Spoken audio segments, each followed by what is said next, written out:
For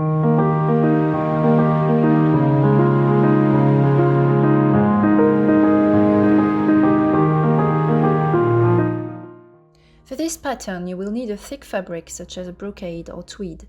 And regarding linings, you can use a lining fabric or any thin and silky fabric.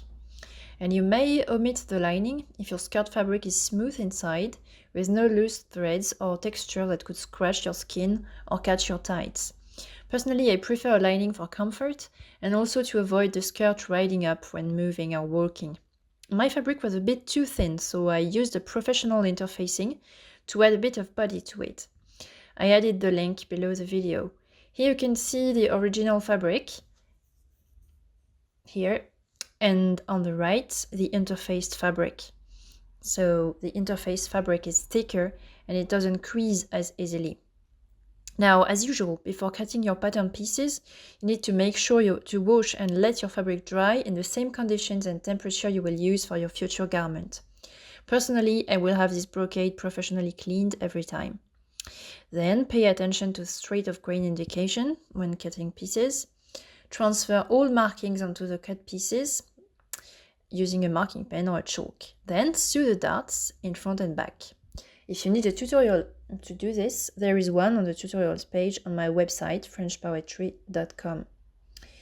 And then I will cut the darts open with scissors from the widest point to the point here where the width is about 1 centimeter.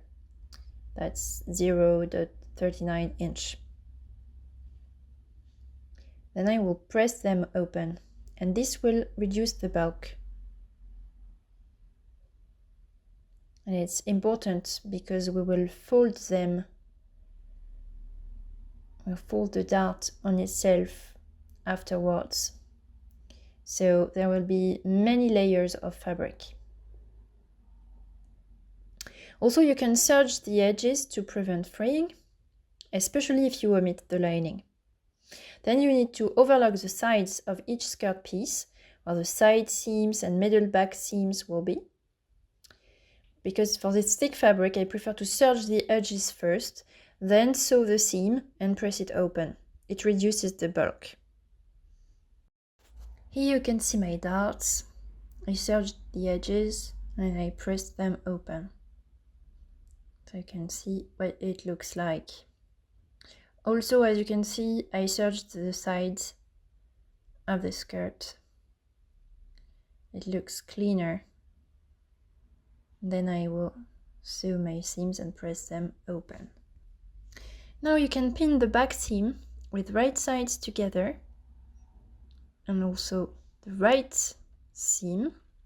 So here you can see it's on the left because we are on the inside, but it's the right side of the skirt.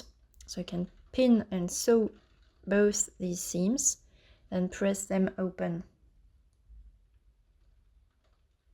This is how it looks like when it's pressed open.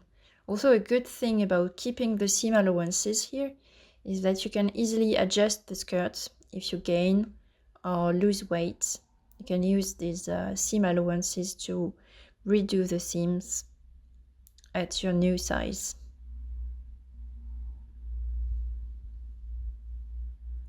Now for the lining, I will do things differently. I pinned the back seam and left side seam, so be careful, it's not the same side as for the skirt, because the lining will be attached to the skirt with the wrong sides together, so that no seams are visible inside the skirt. And this time,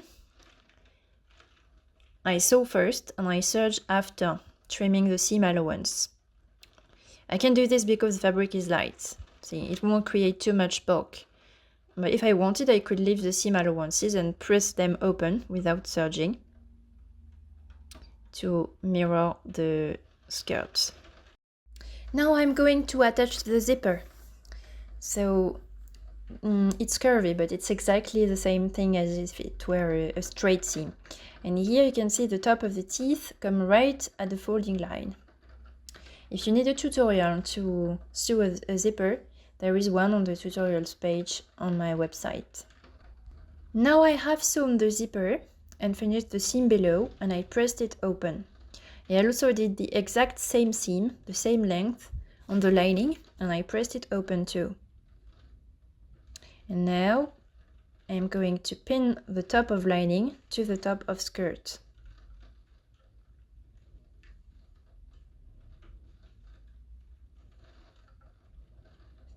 With right sides together.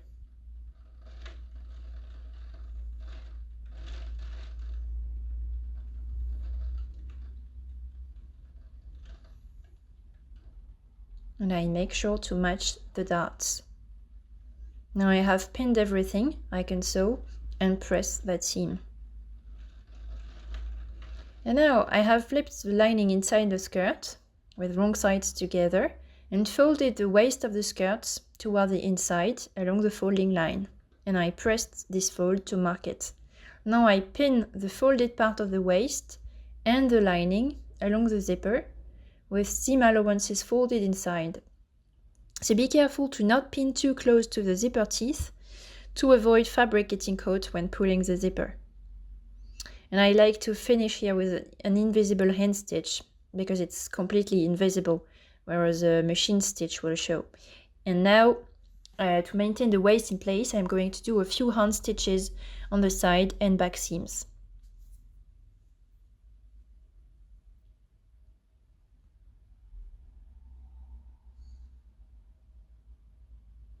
As you can see, I have hand stitched my lining in place, and now the last thing to do is the hem. So for this skirt type, I really prefer an invisible hem. You can do it with a machine or by hand. You can find tutorials on my website. So for this hem, I serged the edge for a clean finish, and I folded 2.5 centimeters, that's 1 inch, inside the skirt. I just folded once because if I fold it twice on a thick fabric like this, it would look too bulky. And regarding the lining, you can do a rolled hem or you can simply serge it. But don't attach it to the skirt, just let it hang free. Otherwise, it may pull on the skirt fabric and it doesn't look good. Here you can see my finished skirt, so it will be a party skirt for New Year's Eve for me. And as you can see, with this fabric type, you can already see the edge of the waist through the fabric. So you need to reduce bulk as much as possible. And press lightly your garment or just use steam. And it's the same for the hem.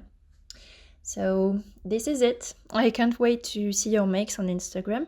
And I don't know what future holds for us. This will be a strange New Year's Eve this year. But I hope we can soon dance all night in our pretty skirts. See you soon.